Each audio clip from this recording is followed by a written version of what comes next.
Huh. I don't know how to come up with a funny intro without being insensitive.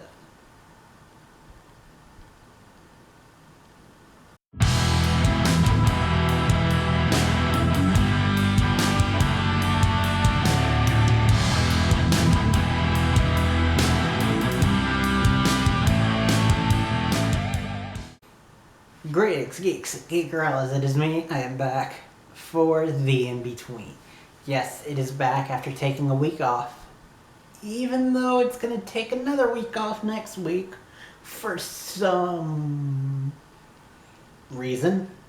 But anyway, without further ado, let's not dilly-daddle since I know this is going to go up late because I have to do Krypton, and also, like a Dutz, I forgot before Krypton to charge my battery for the camera. So,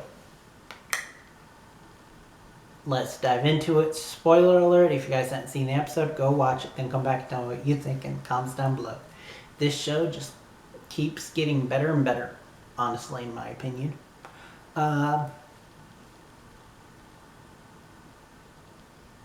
It's a ghost show without having to, follow the typical tropes.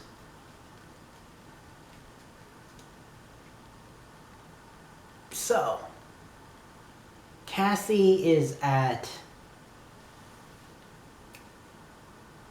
the hospital, and the snap was for the fact that I cannot remember Tom's partner, like his cop partner, his name.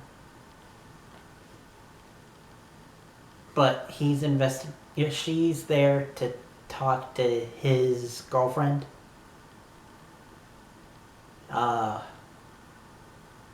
Who's in the coma. And apparently hospitals are not a good place for her because that's where a lot of unrest souls are. Tom knows it. So he would have been against her going. But she's there anyway. And while trying to talk to the girlfriend, she falls out of a window. Well, technically. And then follows this little kid to a creepy basement where we get the whole running from the ghost thing that we saw in the trailer. And then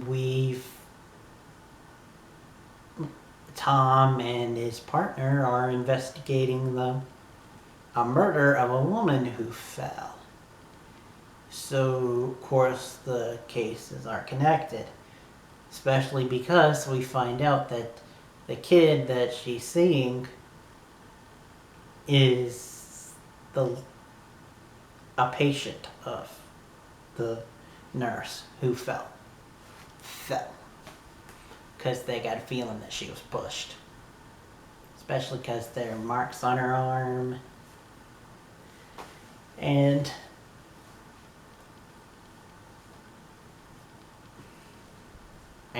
they do some investigating. She sees more people. She goes back to the basement and sees more people, IDs them for the cops, and they find out that there's a angel of death at the hospital. And I'm going to cut to the chase here. Good on them, because usually the angel of death is, at least when it's on TV, is always a middle-aged woman. But no, this time it's a middle-aged woman who is a nurse. But this time it is a middle-aged man who is a doctor. Which, that was cool and a unique twist, especially because they did the whole she's sleeping with her boss angle. But then her boss wasn't the one who killed her. Like, she was sleeping with her boss, but yet he wasn't the one who actually killed her. Which is a little bit layered, which is pretty cool. And you got to see more of the ghost world, which is pretty cool. And also Cassie had this cool back and forth with a girl who was diagnosed with the same thing as the dead kid, and they were friends, and actually she can talk to him, but she thinks that it's just because she was on the brink of death. But Cassie basically tells her that that's how it starts, but sometimes it stays with you. So, if we get to see the little girl again, that'll be cool. Especially because she's kind of a little bit like Molly Brooke from the comics. Molly.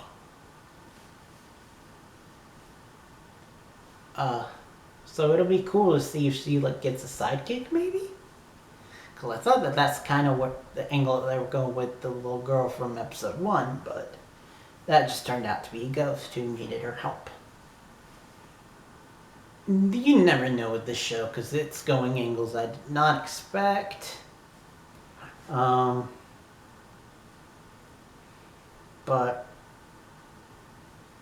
we also get answers to where Cassie got her powers from.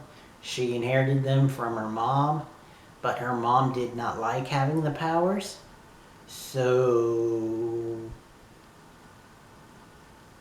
come to find out, it really is a sixth sense, and alcohol can numb the senses, including the sixth one, which I like that line, even though I kind of butchered it trying to say it back.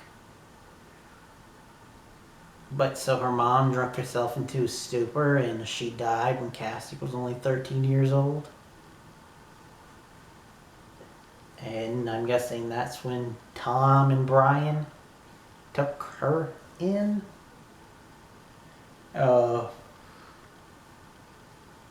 Which is interesting because, you know, Paul Blackthorne is from the Arrowverse, and that's kind of a similar story to Barry, who was adopted by a cop father. Sorry about that. Tech issues. Oh yeah. I will just end it there. A lot of character stuff, a lot of really cool investigating the ghosts. Oh, and we had the serial killer dude still on Cassie's ass saying, I want to help you because I don't want to be trapped. And Cassie's like, no, you're a killer. So I got a stinging suspicion that this show is going to have an overarching villain, and it's going to be him.